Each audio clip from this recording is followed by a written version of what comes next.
Welcome to Thueringer, or Farming Simulator 15. We now continue in our reading of The Octopus, A Story of California by Frank Norris, Chapter 4. But when you come to be like her as she is now, you will know her as she really is, not as she seemed to be because her voice was sweet, or because her hair was pretty, because her hand was warm in yours. Fanny, your talk is that of a foolish child. You are like one of the Corinthians to whom Paul wrote. Do you remember? Listen now. I can recall the words, and such words, beautiful and terrible at the same time, such majesty. They march like soldiers with trumpets. But some man will say, as you have said just now, how are the dead raised up? And with what body do they come? Thou fool! That which thou sowest is not quickened except it die, and that which thou sowest not that body that shall be, but bear grain. It may chance of wheat, or of some other grain, but God giveth it a body as it hath pleased him, and to every seed his own body. It is sown a natural body, it is raised a spiritual body. It is because you are a natural body that you cannot understand her, nor wish for her as a spiritual body, but when you are both spiritual, then you shall know each other as you are. Know as you never knew before. Your grain of wheat is your symbol of immortality. You bury it in the earth. It dies, and rises again 1,000 times more beautiful. Enemy, your dear girl was only a grain of humanity that we have buried here, and the end is not yet. But all this is so old, so old. The world learned it 1,000 years ago, and yet each man that has ever stood by the open grave of anyone he loved must learn it all over again from the beginning. The enemy was silent for a moment, looking off with unseeing eyes between the trunks of the pear trees over the little valley. That may all be as you say, he answered after a while.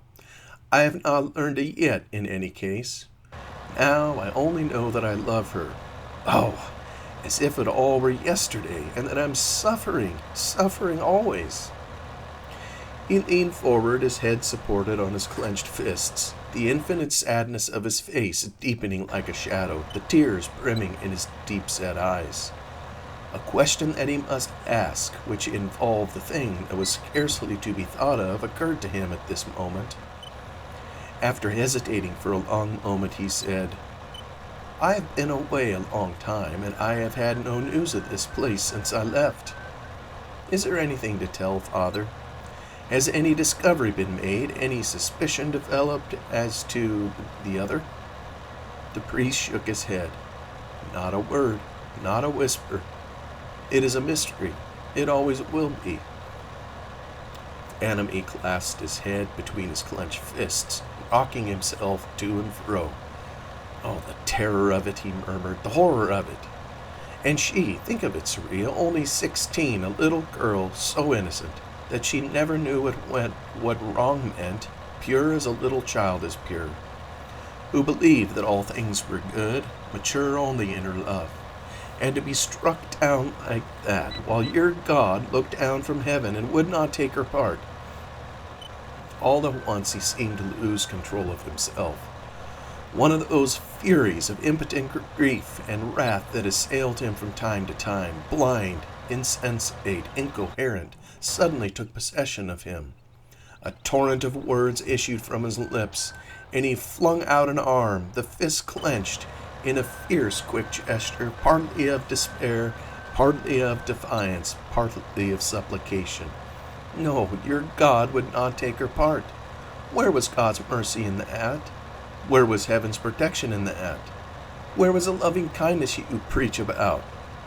Why did God give her life if it was to be stamped out? Why did God give her the power to love if it was to come to nothing? Saria, listen to me.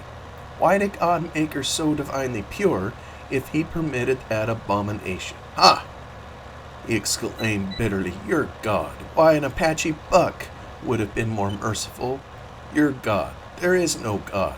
There is only the devil. The heaven you pray to is only a joke, a wretched trick, a delusion.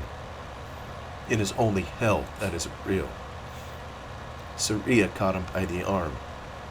"You are a fool and a child," he exclaimed, "and it is blasphemy that you are saying. I forbid it. You understand? I forbid it." The enemy turned on him with a sudden cry. "Then tell your God to give her back to me." Saria started away from him, his eyes widening in astonishment, surprised out of all composure by the other's outburst. The enemy's swarthy face was pale. The sunken cheeks and deep-set eyes were marked with great black shadows. The priest no longer recognized him. The face, that face of the ascetic lean framed in its long black hair and pointed beard, was quivering with the excitement of hallucination. It was the face of the inspired shepherds of the Hebraic legends, living in close to nature, the younger prophets of Israel, dwellers in the wilderness, solitary, imaginative, believing in the vision, having strange delusions, gifted with strange powers. In a brief second of thought, Saria understood. Out into the wilderness, the vast arid desert of the southwest, Vanamee had carried his grief. For days, for weeks, months even, he had been alone, a solitary speck lost in the immensity of the horizons. Continually he was brooding, haunted with his sorrow, thinking, often hard put to it for food. The body was ill-nourished, and the mind, concentrated forever upon one subject, had recoiled upon itself, had preyed upon the naturally nervous temperament, till the imagination had become exalted, morbidly active, diseased, beset with hallucinations, forever in search of the manifestation of the miracle. It was small wonder that, bringing a fancy so distorted back to the scene of a vanished happiness, the enemy should be racked with the most violent illusions, beset in the throes of a veritable hysteria. "Tell your God to give her back to me," he repeated with fierce insistence. It was the pitch of mysticism. The imagination, harassed and goaded beyond the normal round, suddenly flipping from the circumference, spinning off at a tangent, out into the void where all things seemed possible, hurtling through the dark air, groping for the supernatural, clamoring for the miracle. And it was also the human, natural protest against the inevitable, the irrevocable, the spasm of revolt under the sting of death, the rebellion of the soul at the victory of the grave. "You can give her back to me if he only will," Vanamee cried. "Saria, you must help me. I tell you, I warn you, sir, I can't last much longer under it. My head is all wrong with it. I've no more hold on my mind. Something must happen or I shall lose my senses. I am breaking down under it all. My body and my mind alike. Bring her to me. Make God show her to me. If all tales are true, it would not be the first time. If I cannot have her, at least let me see her as she was. Real, earthly, not her spirit, her ghost. I want her real self, undefiled again. If this is dementia, then let me be demented. But help me, you and your God. Create the delusion. Do the miracle." "Stop!" cried the priest again, shaking him roughly by the shoulder. "Stop! Be yourself. This is dementia, but I shall not let you be demented. Think of what you are saying. Bring her back to you. Is that the way of God? I thought you were a man. This is the talk of a weak-minded girl." The enemy stirred abruptly in his place, drawing a long breath and looking about him vaguely as if he came to himself.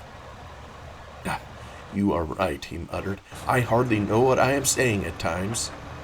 But there are moments when my whole mind and soul seem to rise up in rebellion against what has happened, when it seems to me that I am stronger than death, and that if I only knew how to use the strength of my will, concentrate my power of thought, of volition, that I could, I don't know, not call her back, but something. A diseased and distorted mind is capable of hallucinations, if that is what you mean, observed Saria. Perhaps that is what I mean. Perhaps I want only the delusion after all. Saria did not reply, and there was a long silence. In the damp south corners of the walls, a frog began to croak at exact intervals. The little fountain rippled monotonously, and a magnolia flower dropped from one of the trees, falling straight as a plummet through the motionless air and settling upon the graveled walk with a faint rustling sound. Otherwise, the stillness was profound. A little later, the priest's cigar, long since out, slipped from his fingers to the ground. He began to nod gently. Vanamee touched his arm. "Asleep, sir?" The other started, rubbing his eyes. "Upon my word, I believe I was." "Better go to bed, sir. I am not tired. I think I shall sit out here a little while longer." "Well, perhaps I would be better off in bed. Your bed is always ready for you here whenever you want to use it." "No, I shall go back to the King's Abbey later. Good night, sir." Good night, my boy." Vanamee was left alone. For a long time he sat motionless in his place, his elbows on his knees, his chin propped in his hands. The minutes passed, then the hours. The moon climbed steadily higher among the stars. Vanamee rolled and smoked cigarette after cigarette, the blue haze of smoke hanging motionless above his head, or drifting and slowly weaving filaments across the open spaces of the garden. But the influence of the old enclosure, this corner of romance and mystery, this isolated garden of dreams, savoring of the past, with its legends, its graves, its crumbling sundial, its fountain with its rime of moss, was not to be resisted. Now that the priest had left him, the same exaltation of spirit that had seized upon Vanamee earlier in the evening, by degrees grew again big in his mind and imagination. His sorrow assaulted him like the flagellations of a fine whiplash, and his love for Angel rose again in his heart. It seemed to him never so deep, so tender, so infinitely strong. No doubt it was his familiarity with the Mission Garden, his clear-cut remembrance of it, as it was in the days when he had met Angel there, tallying now so exactly with the reality there under his eyes, that brought her to his imagination so vividly. And yet he dared not trust himself near her grave, but for the moment he rose and, his hands clasped behind him, walked slowly from point to point amid the tiny graveled walks, recalling the incidences of 18 years ago. On the bench he had quitted, he and Angel had often sat. Here, by the crumbling sundial, he recalled the night when he had kissed her for the first time. Here again, by the rim of the fountain with its fringe of green, she once had paused, and baring her arm to the shoulder, had thrust it deep into the water, and then withdrawing it, had given it to him to kiss, all wet and cool. And here at last, under the shadow of the pear trees, they had sat, evening after evening, looking off over the little valley below them, watching the night build itself, dome-like, from horizon to zenith. Brusquely, Vanamee turned away from the prospect. The seed ranch was dark at this time of the year, and flowerless. Far off toward its center, he had caught a brief glimpse of the house where Angel had lived, and a faint light burning in its window. But he turned from it sharply. The deep-seated travail of his grief abruptly reached the paroxysm. With long strides, he crossed the garden and re-entered the mission church itself, plunging into the coolness of its atmosphere as into a bath. What he searched for he did not know, or rather did not define. He knew only that he was suffering, that a longing for Angel, for some object around which his great love could enfold itself, was tearing at his heart with iron teeth. He was ready to be deluded, craved the hallucination, begged pitifully for the illusion, anything rather than the empty, tenantless night, the voiceless silence, the vast loneliness of the overspanning arc of the heavens. Before the chancel rail of the altar, under the sanctuary lamp, Enemy sank upon his knees, his arms folded upon the rail, his head bowed down upon them. He prayed, with what words he could not say, for what he did not understand, for help merely, for relief, for an answer to his cry. It was upon that, at length, that his disordered mind concentrated itself. An answer, he demanded. He implored an answer. Not a vague visitation of grace, not a formless sense of peace, but an answer, something real, even if the reality were fancy. A voice out of the night responding to his, a hand in the dark clasping his groping fingers, a breath, human, warm, fragrant, familiar, like a soft, sweet caress on his shrunken cheeks. Alone there in the dim half-light of the decaying mission, with its crumbling plaster, its naive crudity of ornament and picture, he wrestled fiercely with his desires. Words, fragments of sentences, inarticulate, incoherent, wrenched from his tight-shut teeth. But the answer was not in the church. Above him, over the high altar, the Virgin in glory with downcast eyes and folded hands grew vague and indistinct in the shadow, the colors fading, tarnished by centuries of incense and smoke. The Christ in agony on the cross was but a lamentable vision of tormented anatomy, gray flesh spotted with crimson.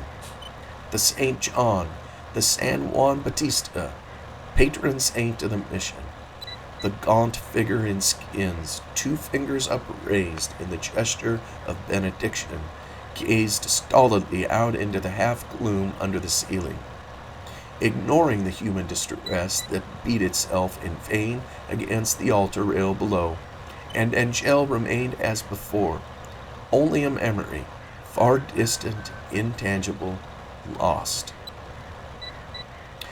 The enemy rose, turning his back upon the altar with a vague gesture of despair.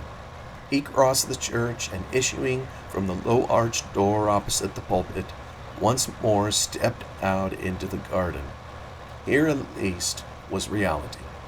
The warm, still air descended upon him like a cloak, grateful, comforting, dispelling the chill that lurked in the damp mold of plaster and crumbling adobe.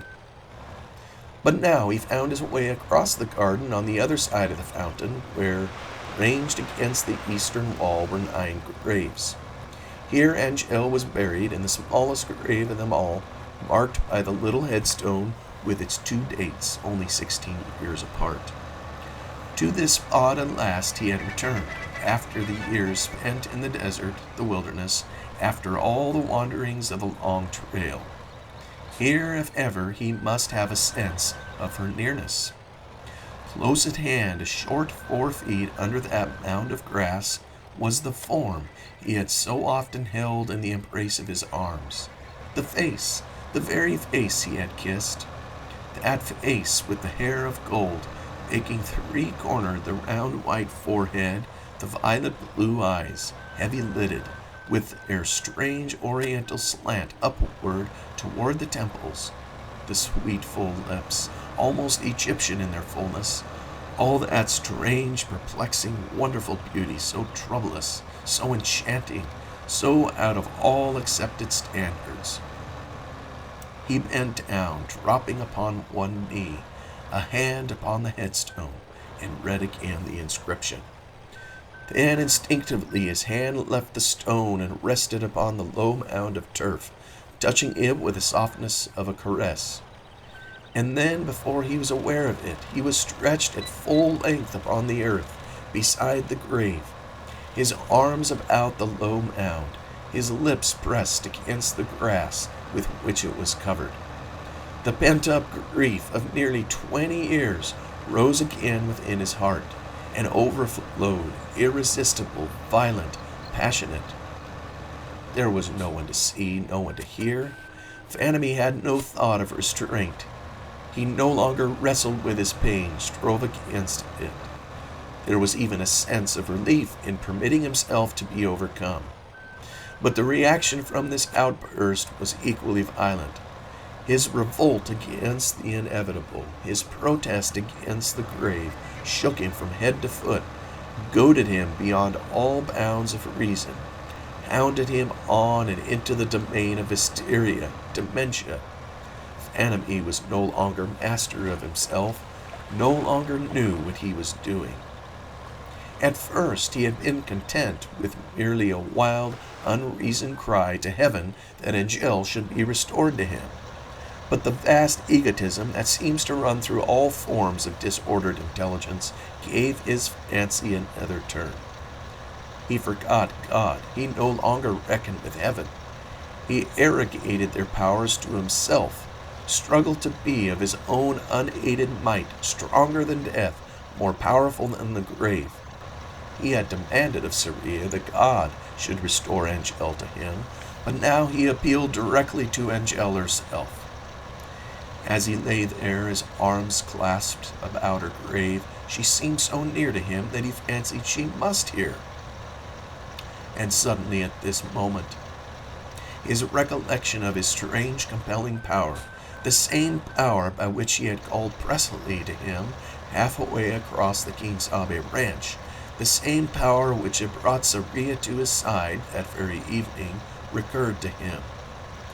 Concentrating his mind upon the one object with which it had so long been filled, Vanity, his eyes closed, his face buried in his arms, exclaimed, "Come to me, Angel!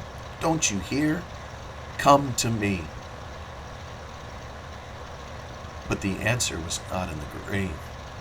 Below him the voiceless earth lay silent, moveless, withholding the secret, jealous of that which it held so close in its grip, refusing to give up that which had been confided to its keeping, untouched by the human anguish that above there on its surface clutched with despairing hands at a grave long made. The earth that only that morning had been so eager, so responsive to the lightest summons, so vibrant with life, now at night, holding death within its embrace, guarding inviolate the secret of the grave, was deaf to all entreaty, refused the answer, and Angel remained as before, only a memory, far distant, intangible, lost. Vanity lifted his head, looking about him with unseeing eyes, trembling with the exertion of his vain effort. But he could not as yet allow himself to despair. Never before had that curious power of attraction failed him. He felt himself to be so strong in this respect that he was persuaded if he exerted himself to the limit of his capacity, something, he could not say what, must come of it. If it was only a self-delusion and hallucination, he told himself that he would be content. Almost of its own accord, his distorted mind concentrated itself again, every thought, all the power of his will, riveting themselves upon Angel. As if she were alive, he summoned her to him. His eyes, fixed upon the name cut into the headstone, contracted, the pupils growing small, his fists shut tight, his nerves braced rigid. For a few seconds he stood thus, breathless, expectant, awaiting the manifestation, the miracle. Then, without knowing why, hardly conscious of what was transpiring, he found that his glance was leaving the headstone, was turning from the grave. Not only this, but his whole body was following the direction of his eyes. Before he knew it, he was standing with his back to Angel's grave, was facing the north, facing the line of pear trees and the little valley where the seed ranch lay. At first, he thought this was because he had allowed his will to weaken, the concentrated power of his mind to grow slack. And once more turning toward the grave, he banded all his thoughts together in a consummate effort. his teeth grinding together, his hands pressed to his forehead. He forced himself to the notion that Angel was alive, and to this creature of his imagination he addressed himself. "Angel," he cried in a low voice. "Angel, I am calling you.